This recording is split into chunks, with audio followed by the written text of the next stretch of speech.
Hi, thanks for tuning in. So I thought I'd take my 3D model and use it to analyze the voting patterns in the United States because there's something about putting things visually that really helps communicate certain ideas and shed light on patterns that you may not recognize otherwise. So here you're seeing the map that I'm sure most of you are familiar with. It features which states went blue and which states went red. But what you probably haven't seen is a map that looks like this. This is showing you a breakdown on a county by county basis. And it was shocking to me to look at this. I was surprised actually to see how much red there actually was. With the first map, it felt like things were kind of split in half, but when you look at it broken down by county, it really sheds light on the fact that there's a large group of people in this country whom probably don't feel very represented. And by large, obviously, I'm not talking about population because these areas aren't as populated as the blue ones, as you'll see in a minute. But there is a large portion, physical portion of the country that has a completely different lived experience than you or I. And they probably feel very alienated from where the country is headed. And I can kind of relate to that because I am myself rather conservative. And I can relate to this feeling of the country headed in a direction that you just completely disagree with. And seeing this really made me feel like, gosh, I'm obviously not alone.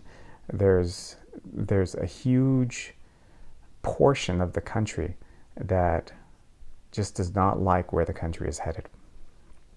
And it's something that we should pay attention to, and I would suggest have a little bit more compassion toward.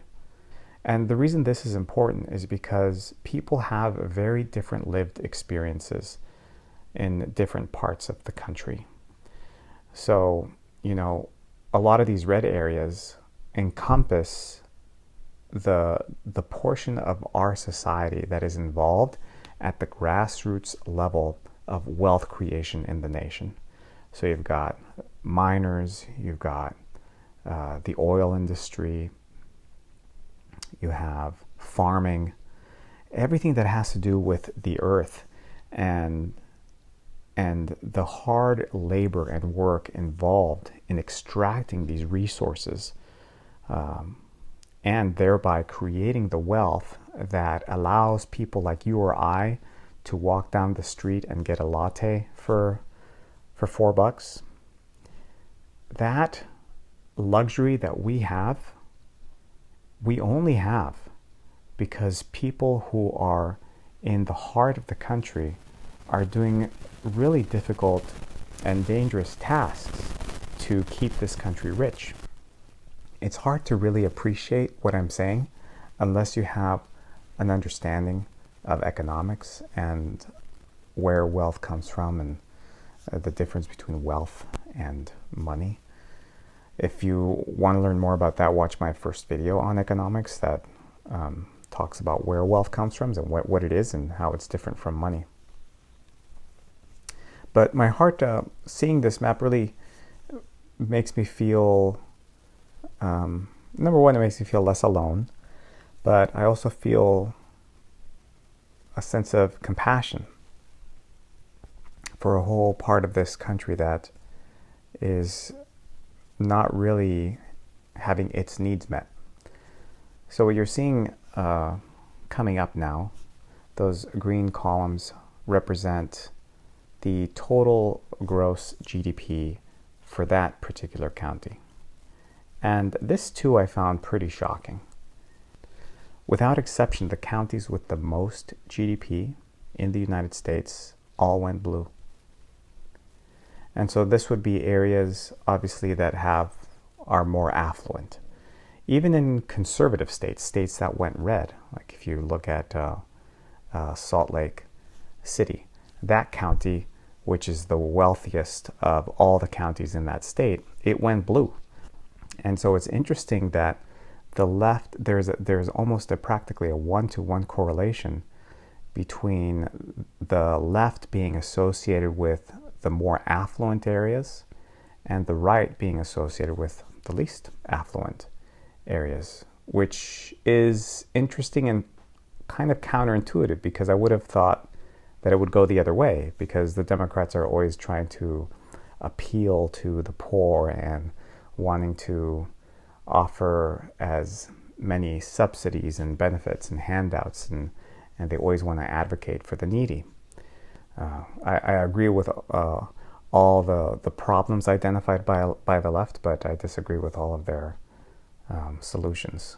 They seem to just make things worse.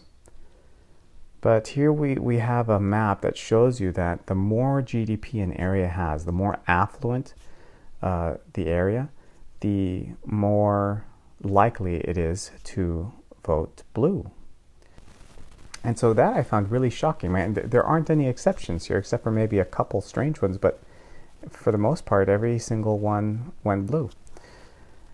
And then I thought, wait a minute. So this doesn't necessarily tell me that there's a lot of wealth in that area. It could also mean that there's just a lot of people. So here what you're seeing is the population on a county by county basis.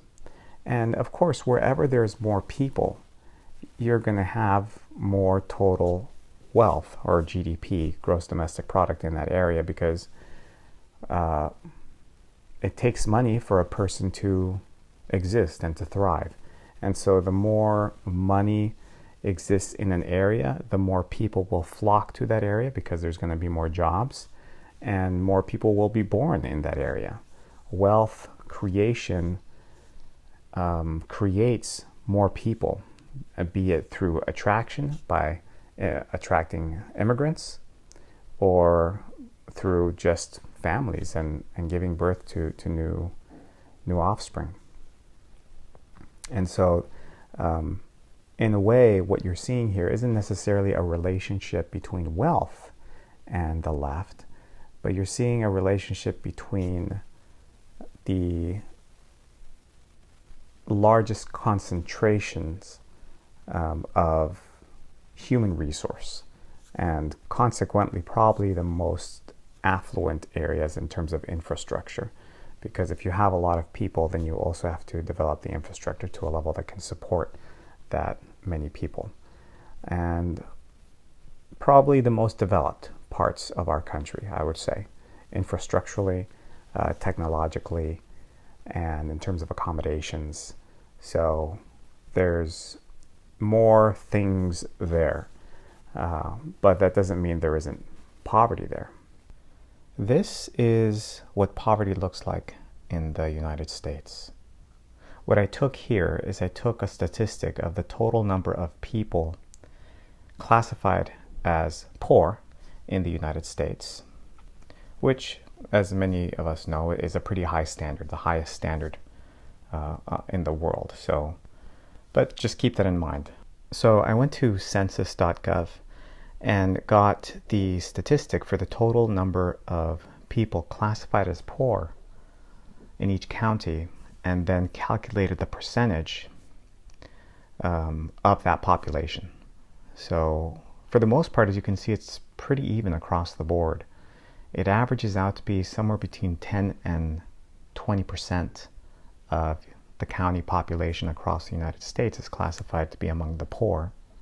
I kept the coloration here so that you could get a sense for which counties voted blue, which counties voted red, and see if there's a relationship there between the amount of poverty. We were looking at wealth and affluence before. There does seem to be somewhat of a pattern, an inverted pattern to what you saw earlier, where the peaks, the ones with the highest percentage of poor people, seem to have gone blue. There also seems to be a relationship between affluence and percentage of poverty in those affluent areas. If you live in any area like that, this probably makes total sense to you, or at least you can confirm that it's true. I know that I've driven through King County in Washington State and seen an enormous amount of homelessness. And I know people who live in LA County and see the same. And there are reasons for this, but I'm not going to get into it in this video. Maybe I'll talk about this more later on. But this would make more sense, but it does shine a light on how the areas that seem to vote left and perhaps do so to address the needs of the needy, at the same time seem to be the worst at addressing those needs.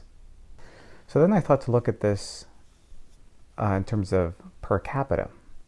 And here what you're seeing is the GDP on a county by county basis at a per capita level.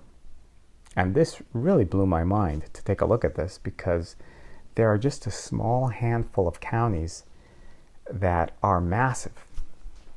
Now, this can be somewhat misleading because a lot of these counties, after I looked into them, are actually have pretty low populations. You know, like this particular Love County here, which I couldn't even fit the label on because it was just skyrocketing way above all the others, is only has about 300 residents, and they all happen to be very wealthy. At least the average is there's a lot of wealth there. And so these would be like those neighborhoods where, for whatever reason, a small group of really wealthy people tend to want to reside in or work out of.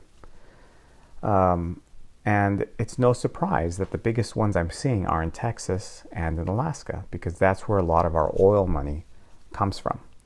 And so a lot of these people who are in that industry are responsible for these spikes that you're seeing here. So what I did here is I'm trimming away all of these outliers, because these are cases that are to a large extent anomalies and not indicative of a general trend. What they do is they give us an indication where some of the greatest sources of wealth are in our country. But if I trim those away and bring up all the others to get a feel for what the more typical distribution is, you find that it's rather flat. But if you pay close attention, you can kind of see how the center of the country has a bit of a hump to it. And then it dips toward the Midwest and the Mideast, and then starts climbing again toward the coastal areas. So it's hard to say for sure if there is a relationship here between wealth and the vote, where it's hard to know for sure whether you can use any sort of predictive way of measuring whether a vote is going to go this way or that way, depending on the wealth of the individual or the community. But it does seem pretty certain that the general affluence of the neighborhood itself, of the county, especially in terms of population, that the more populated the area, the more likely it is to move toward the left.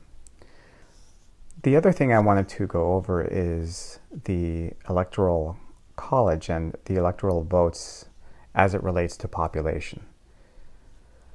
There's a little over 500 votes that at the end of the day get counted to determine who the next president is going to be, and this hasn't taken place yet. It makes it so that at the end of the day you can very clearly make sure that there is no fraud going on when you're counting 500 plus votes. But it also creates a bit of a security measure in the event that something had very obviously gone wrong with an election. If, let's say, there was clear evidence that the government had been infiltrated by an external source or another country or an enemy of the country, these electors would have that opportunity to protest the results of their own state and cast a vote that's differently from what they were quote unquote supposed to. I thought I would overlay, though, the relationship between population and total number of electoral votes, because a lot of people think that it's rather unfair and that we should get rid of the Electoral College. And I'm not certain that we really should. I think it seems like a pretty reasonable system to have in place because, like I said, you end up counting real votes at the end of the day. Here what you're seeing in white is the proportion of electoral votes that each state gets relative to the other. And in blue is the population of that state as one compares to the other. And you can see that it's quite accurate and proportional to the number of electoral votes that each state gets relative to the population. What I've done is I've normalized the scales to some of those least populated areas in the middle of the country.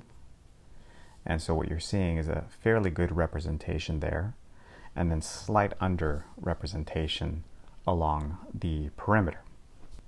And given everything that we've seen, this seems like the proper balance to me, because those areas that are least affluent have less infrastructure.